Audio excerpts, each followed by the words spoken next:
बिहार में पिछले कई दिनों से जातीय जनगणना को लेकर मांग चल रही है।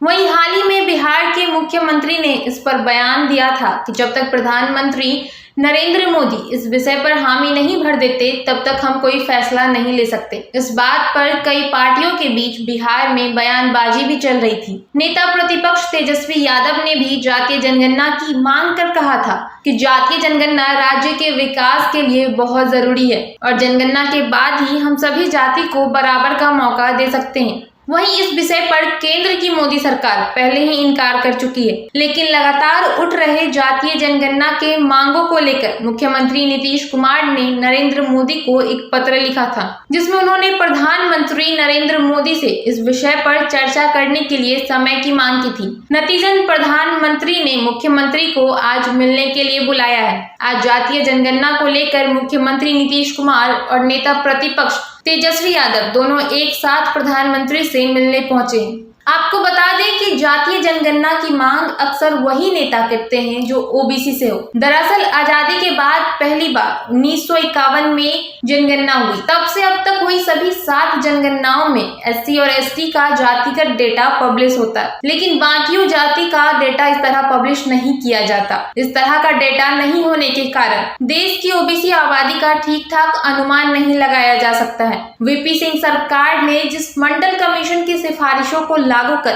पिछड़ों को आरक्षण दिया, उसने भी 1931 की जनगणना को आधार मानकर देश में ओबीसी की आबादी 52% मानी थी। चुनाव के दौरान अलग अलग पार्टियां अपने चुनावी सर्वे और अनुमान के आधार पर इस आंकड़े को कभी कम तो कभी थोड़ा ज्यादा करके आंकते रहती है। देश में एससी और एसटी वर्ग के जो आरक्षण मिलता है उसका आधार उनकी आबादी है, लेकिन ओबीसी आरक्षण का कोई मौजूदा आधार नहीं है। अगर जातिगत जनगणना होती है तो इस पर एक ठोस आधार होगा। जनगणना के बाद उसकी संख्या के आधार पर आरक्षण को कम या ज्यादा भी करना पड़ेगा। इसकी मांग करने वालों का दावा है कि ऐसा होने के बाद पिछड़े अति पिछड़े वर्ग के लोगों की शैक्षणिक, सामाजिक, राजनीतिक व आर्थिक स्थिति का पता चलेगा। उनकी बेहतरी के लिए मुनासिब नीति निर्धारण हो सकेगा। सही संख्या और हालात की जानकारी के बाद ही उनके लिए वास्तविक कार्यक्रम बनाने में मदद मिलेगी। लेकिन जैसा कि केंद्र की सरकार ने पहले ही इस पर इनकार कर दिया, तो इस पर लोगों का कहना है कि मंडल कमीशन के बाद की राजनीति में बड़ी संख्या में बहुत ही मजबूत क्षेत्रीय दलों का उभार हुआ, खासकर बिहार और यूपी में।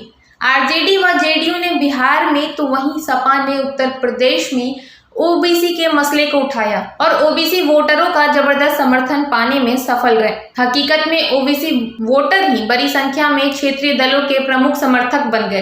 पिछले कुछ चुनावों से ओबीसी वोटरों में भाजपा की लोकप्रियता बढ़ी है। भाजपा उत्तर भारत के अनेक राज्यों में प्रभावी ओबीसी की तुलना में निचले ओबीसी को लुभाने में अधिक सफल रही। इसलिए भाजपा ने भले ही ओबीसी पर अपनी पहुंच बनाकर चुनावी लाभ ले लिया हो, लेकिन इनके बीच उसका समर्थन उतना मजबूत नहीं है जितना कि उच्च वर्ग और उच्च जातियों के बीच है। भाजपा का जातिगत जनगणना से कतराने का मुख्य कारण यह डर भी है कि अगर जातिगत गणना हो जाती है तो क्षेत्रीय राजनीतिक दलों को केंद्र सरकार की नौकरियों और शिक्षण संस्थाओं में ओबीसी कोटे में बदलाव के लिए सरकार पर दबाव बनाने का मुद्दा मिल जाएगा। बहुत हद तक संभव है कि ओबीसी की संख्या उन्हें केंद्र की नौकरियों में मिल रहे मौजूदा आरक्षण से कहीं अधिक हो सकती है। यह मंडल 2 जैसी स्थिति उत्पन्न कर सकती है और भाजपा को चुनौती देने का एजेंडा तलाश रही क्षेत्रीय पार्टियों को भी नया जीवन दे सकती है। हालांकि अब ये देखना होगा कि आखिर प्रधानमंत्री